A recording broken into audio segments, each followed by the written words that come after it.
Students, very good morning. So நம்ம tokens கான்செப்டில் operators அப்படின்ற ஒரு டாபிக் தான் பார்த்துட்டு வரோம்.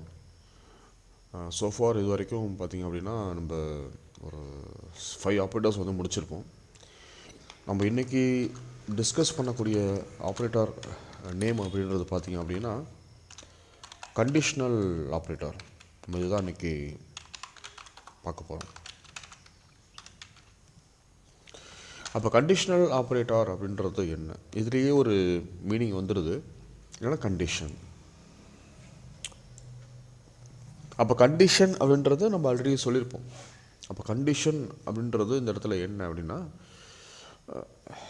ஒரு ரிலேஷ்னல் பேஸ்டு ஆப்ரேட்டர்ஸ் இல்லைன்னா ஒரு லாஜிக்கல் ஆப்ரேட்டர்ஸ் வந்து என்ன பண்ணியிருப்போம்னா வந்து உள்ளே கொண்டு வந்திருப்போம் ஒரு எக்ஸ்ப்ரெஷனில் அப்படின்றத சொல்லியிருப்போம். அப்போ கண்டிஷன் அப்படின்னாவே கண்டிப்பாக அதில் உள்ளார ஒரு ஆப்ரேட்டர் கலந்த விஷயம் அப்படின்றது உள்ளே வந்திருக்குன்றத ஞாபகம் வச்சுக்கணும் எப்பயுமே ஜென்ரலாக. ஓகே, அப்போ இந்த கண்டிஷன் ஆப்ரேட்டர் அப்படின்னா அப்போ நம்ம ஏதோ ஒரு கண்டிஷன் பேஸ்டு ஒரு கான்செப்டை உள்ளே கொண்டு வரோம். ஓகேவா? அப்போ இதுக்கான ஒரு ரைட், இதை நம்ம வந்து அதர்வைஸ் கால்டர்ஸ் நம்ம வந்து என்ன சொல்கிறோம் அதை தெரிஞ்சுக்கணும்ல. That is called as ternary operator அப்படின்னு சொல்லுவோம். டெர்னரி ஆப்ரேட்டர்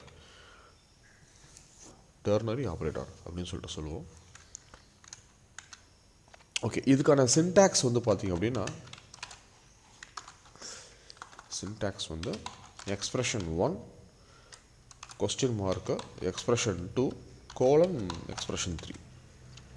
இந்த எக்ஸ்பிரஷன் 1 அப்படின்ட்டு நம்ம சொல்கிறோம்ல, இந்த எக்ஸ்பிரஷன் 1 அப்படின்றது எதை டினோட் பண்ணுது அப்படின்னா கண்டிஷனை டினோட் பண்ணும். கண்டிஷன்னா ரிலேஷனல் ஆப்ரேட்டர்ஸ் நம்ம சொல்கிறோம் இல்லையா, அதை வந்து நம்ம உள்ளே கொண்டு வருவோம், ஃபிக்ஸ் பண்ணுவோம். அது less than, greater than, less than or equal to, greater or equal டுன்னு சொல்லிட்டு இது மாதிரி சம் ஆப்ரேட்டர் வந்து உள்ளே கொண்டு வருவோன்றதை ஞாபகம் வச்சுக்கணும். சரி, இப்போ கொஸ்டின் மார்க் பக்கத்தில் கூடிய எக்ஸ்பிரஷன் 2 அப்படின்றது எதை டினோட் பண்ணுது அப்படின்னா ட்ரூ வேல்யூ. எக்ஸ்பிரஷன் 1 மூலமாக ஒரு கண்டிஷனை மேக் பண்ணுறீங்க, அந்த கண்டிஷன் வந்து ட்ரூவாக இருந்தது அப்படின்னா இந்த கொஸ்டின் மார்க் பக்கத்தில் கூடிய எக்ஸ்பிரஷன் 2ன்றது எனக்கு எனேபிள் ஆகும்.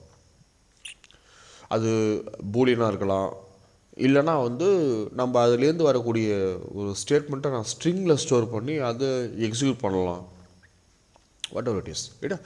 அப்போ அதே போல் எக்ஸ்பிரஷன் 1ல் நம்ம வந்து ஒரு கண்டிஷனை மேக் பண்ணுறோம், அந்த கண்டிஷன் ஃபால்ஸ் ஆகிடுச்சு அப்படின்னா இந்த கோலன் பக்கத்தில் கூடிய எக்ஸ்பிரஷன் 3 இருக்குல்ல, அப்போ இது வந்து நம்மளுக்கு எக்ஸிக்யூட் ஆகும் அப்படின்றத தெரிஞ்சுக்கணும். ஓகேவா? அப்போ எக்ஸ்பிரஷன் 1 அப்படின்னா நம்ம கண்டிஷன், எக்ஸ்பிரஷன் 2 அப்படின்றது பார்த்திங்கன்னா நம்மளுக்கு ட்ரூ வேல்யூ. அடுத்தது எக்ஸ்பிரஷன் 3 நம்மளுக்கு சொல்ல வருது expression 3 false value. That's all. இதை நம்ம ஒரு ப்ரோக்ராமேட்டிக்காக பார்க்கணுன்னா எப்படி பார்க்கலாம் அப்படின்னா, நம்ம இப்போ ஒரு லாஜிக்காக போட்டுடலாம். நார்மலாக A greater than B, A less than B அப்படி போடுறதுக்கு பதிலாக ஒரு லாஜிக்காக போட்டுடலாம். எலிஜிபிள் டு ஓட், நம்ம இதை ஞாபகம் வச்சுக்கலாம். எலிஜிபிள் டு ஓட் இதை ஞாபகம் வச்சுக்கலாம். அப்போ ஒரு ஓட்டிங் ஒரு பர்சனை வந்து கேண்டிடேட் வந்து ஒரு ஓட்டு போட போகிறாங்க அப்படின்னாவே அப்போ அதுக்கான எலிஜிபிலிட்டி அப்படின்றது பார்த்திங்க அப்படின்னா நம்மளுக்கு ஒரு 18 எபோவ் இருக்கணும் ஏஜ் அப்படின்றது தான். அப்போ அதில் வரக்கூடிய வேரியபிள் வந்து பார்த்திங்கன்னா ஏஜ்ன்றதை வச்சுக்கலாம். ஒரு கேண்டிடேட் வந்து ஓட்டு போட போகிறாங்க, இப்போ அவங்க எலிஜிபிலிட்டி நம்மளுக்கு என்ன இருக்கணும், 18 எபோவ் இருக்கணும்னு சொல்கிறோம் இல்லையா. அப்போ அதுக்கு நம்ம வந்து எடுத்துக்கூடிய வேரியபிள் என்ன, ஏஜ்னு எடுத்துப்போம். அப்போ இதில் வரக்கூடிய சினாரியோ, கண்டிஷன் சினாரியோ பார்த்திங்க அப்படின்னா அவனோட ஏஜ்ன்றது 18க்கு எபோவ் இருக்கணுன்றதை நம்ம ஞாபகம் வச்சுக்கணும். ஓகே, வேரியபிள் ஏஜ் நான் வச்சுக்கிறேன். இப்போ ப்ரோக்ராம் ஆரம்பிக்கலாம். கிளாஸ் எலிஜிபிள் கிளாஸ் கிரியேட் பண்ணுறேன். மெயின் மெத்தடை கொடுத்தாங்க. So public static void main of string arguments of நான் கொடுத்துட்றேன்.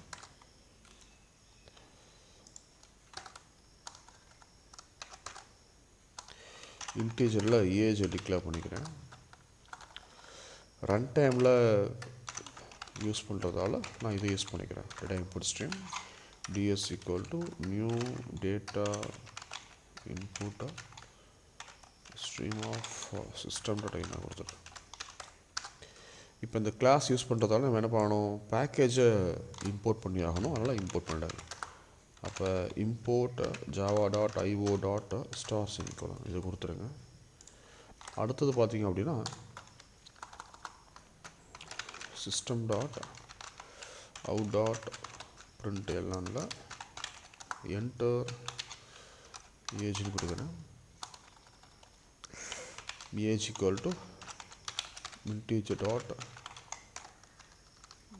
அந்த ரேப்பர் கிளாஸ் யூஸ் பண்ணுவீங்கல்ல, மெத்தடு ரேப்பர் கிளாஸ்க்கான மெத்தட் கொடுப்பீங்க, அந்த மெத்தடை யூஸ் பண்ணுங்கள். pass int of ds dot readline use பண்ணிக்கிறேன்.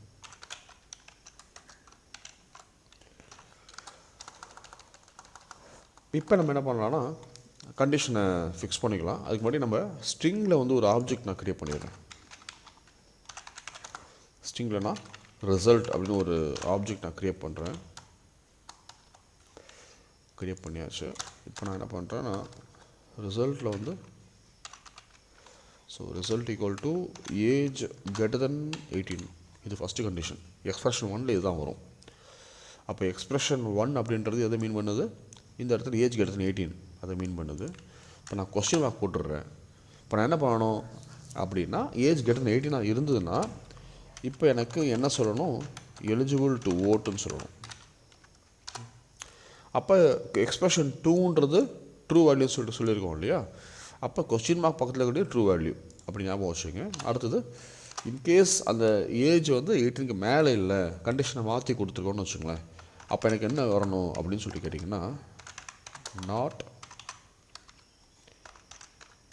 Eligible to vote, not eligible to vote, அவ்வளோதான். இது யூஸ் பண்ணுவீங்க.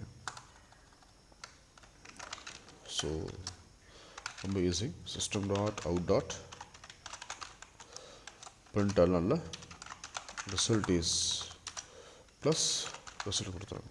That's all. இப்போ என்ன பண்ண போகிறோம், மெயின் மெத்தட் க்ளோஸ் பண்ணுவீங்க, கிளாஸை க்ளோஸ் பண்ணுவீங்க.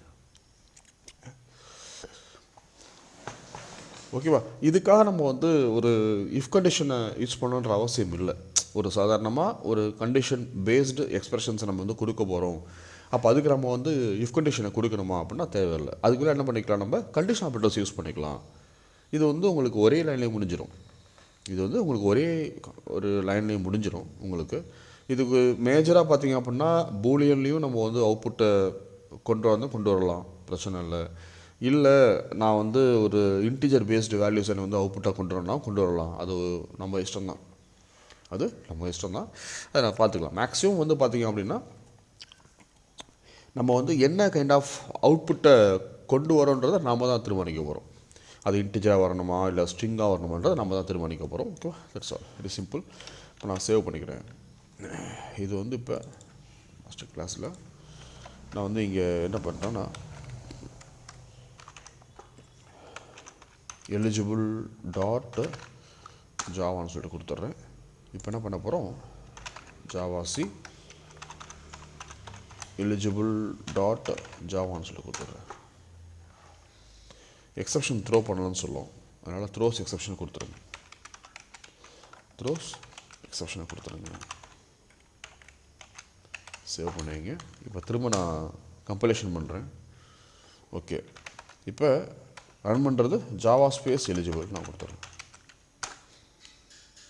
இப்போ ஏஜ் நான் என்ன தரணும் இப்போ அப்படின்னா 18க்கு எபவ் தரணும். நான் இப்போ வந்து 21 கொடுத்தேன்னு வச்சுங்களேன், result is eligible to vote. தெரியுதா?